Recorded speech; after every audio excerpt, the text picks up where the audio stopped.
Hi, welcome to Beers in the Valley with Mike. And I'm here today at Fort Hill Brewery in East Hampton with the head brewer, Eric Berzins, and we're here to talk about beer.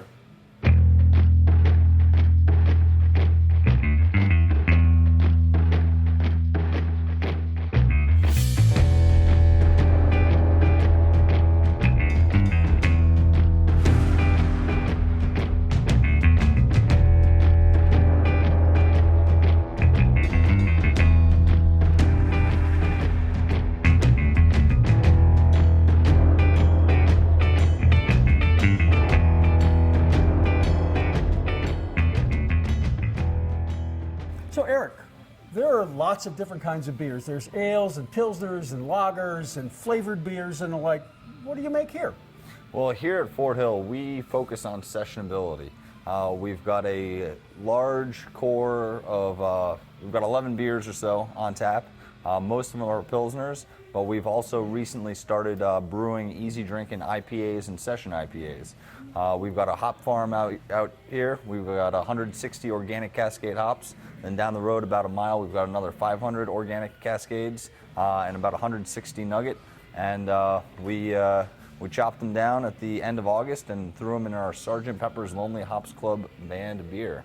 That's your latest? That is actually we've got two latest. We've got that one, and we've got another one called Freshly Cut, which is a 7% IPA, and we threw in all the fancy boutique hops. We've got the Simcoe, we've got Citra, we've got Mosaic, and it's pretty tropical and delicious, I'd like to think. Well, this is quite an operation. You've got lots of tanks and piping. What goes into beer? You talked about hops, and I know there must be water in it, but I've never brewed it. So what goes into it? So there are four basic ingredients to beer: barley, water, yeast, and hops.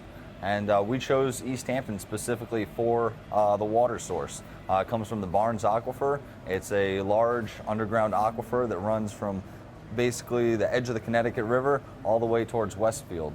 And that was why we chose the city of East Hampton. Yeah, it's a great water supply. I got to agree with you there.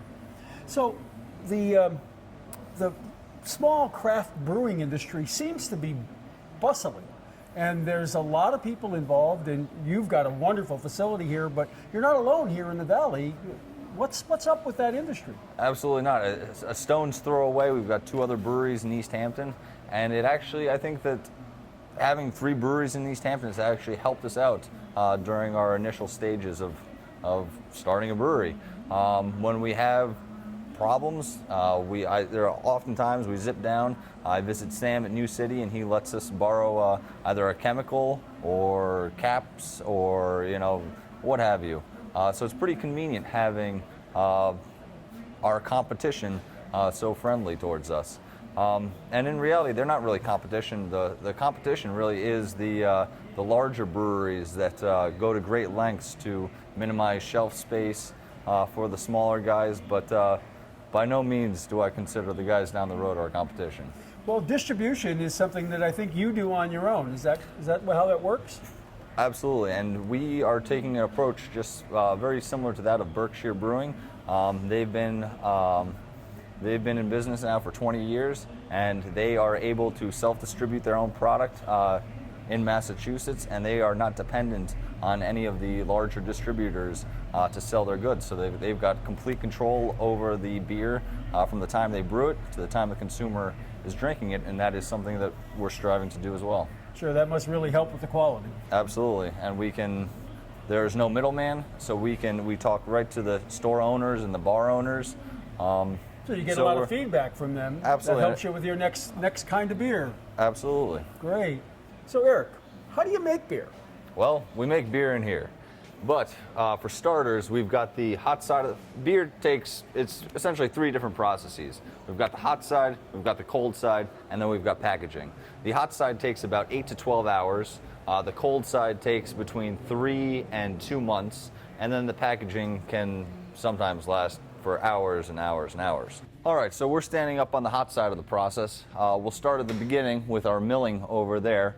Once we've successfully milled about 2,500 pounds, we'll bring it over to the mash tun, where we'll mix our first two ingredients, water and barley, at 125 degrees. And then over the course of 80 minutes, we'll step it up to 176. Our system's really nice in the sense that we've got excellent temperature control, both on the hot side and the cold side. And it is so precise that every single degree, we go through the entire spectrum of saccharification. But after 80 minutes, we go off into the lauter tun here. The aim of this tank is to separate the grains from the sugars. So we've got a false bottom and a raking system. This allows the sugar water to drain off into the kettle. The grains will stay put, and when we're done with them, we'll push them out through the 6-inch pipe into the back of the building in the back of a farmer's truck where he will feed his cattle. Once we've collected all our sugar water, we add the third ingredient, hops. Hops act as a preservative and also provide bitterness to the beer. Depending on the style of beer, we do as little as 2 hop additions and as many as 5, both in the hot side and in the cold side. But after an hour-long boil, go off into the whirlpool, spins around real quick, all the hops and proteins collect in a cone at the bottom, and then we're able to push clear wort through the heat exchanger. Now this is where our process is once again pretty brilliant in the sense that we can start our fermentation at 46 degrees. We'll fill up this big black jug first thing on brew day, fill it up with water, chill it down to 33 degrees Fahrenheit. We'll send that cold water through the heat exchanger one way, the 212 degree hot beer, if you will. The other way, the beer will come out at 46 degrees, and our cold water will be recycled into 176 degree hot water that we'll reuse for the next batch. So we're standing here in the cellar. This is where the magic happens. Depending on the style of beer, it will take between 3 weeks and 3 months to brew a beer. As brewers, we don't really create alcohol or beer. We're simply providing an environment for yeast to eat the sugar and create alcohol. So we're harnessing a proper environment rather than creating the libation. But inside the tanks here, we will typically do about 4 batches on the hot side to fill up one of these large tanks over here, where it will just do its primary fermentation for about 10 days, secondary fermentation for another 10 days, and then it just sits for up to several months at 28 degrees Fahrenheit. Now, Eric, this is the part that I like the best because now your beer's getting into a package that I can handle. Right, and this part of the process is also the biggest part of the biggest pain in the butt. It's always an adventure going from essentially one giant keg to essentially thousands of little kegs. But in a typical canning day, we'll do about 2 pallets. This is about a half a pallet. So we'll do about 4 times as much in a typical canning day. And at 31 cans a minute, it makes for a fun, interesting, long day. But then over here, we've got our kegging line. So much like the fermentation tanks, we clean the inside of each keg and fill them up. Well, we're sitting on the front porch here at Fort Hill Brewery on Fort Hill Road in East Hampton, and we're going to taste test some of the beer that was just recently made here at the plant. So Eric, tell us about this beer. So this is our freshly cut. We've been open now for 2 years, and this is our first IPA. It was an adventure to brew. It's a hard beer to make in the sense that we hit it with hops multiple times throughout the process. We threw in a lot of hops in the kettle. We threw in even more hops in the whirlpool, and then we just literally dumped thousands and thousands of dollars worth of hops on the cold side of the process.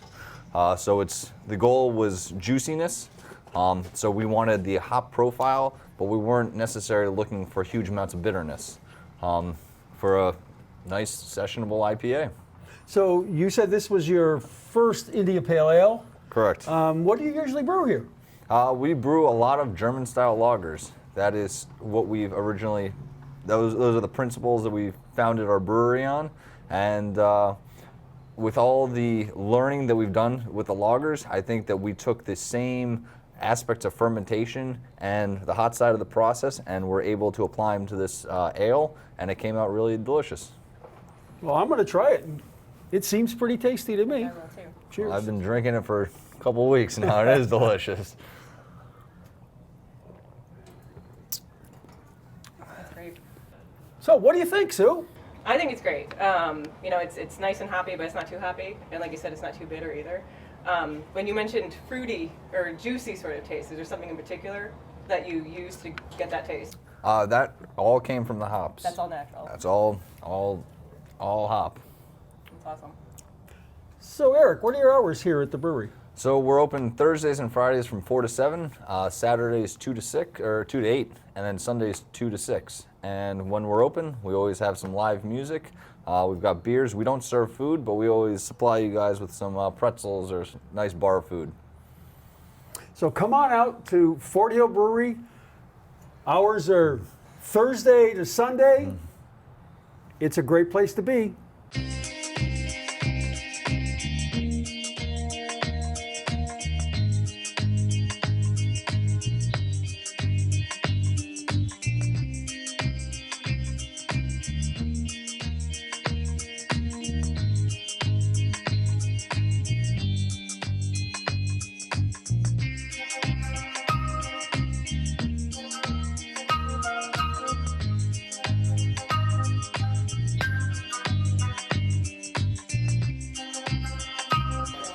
Hi.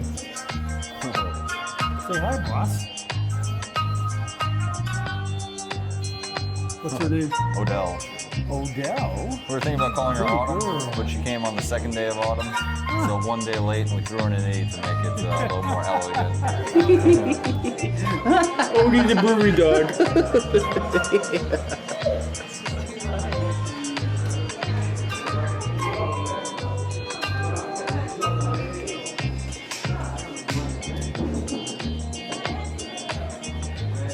That is so bizarre. She's just like completely asleep. Not asleep.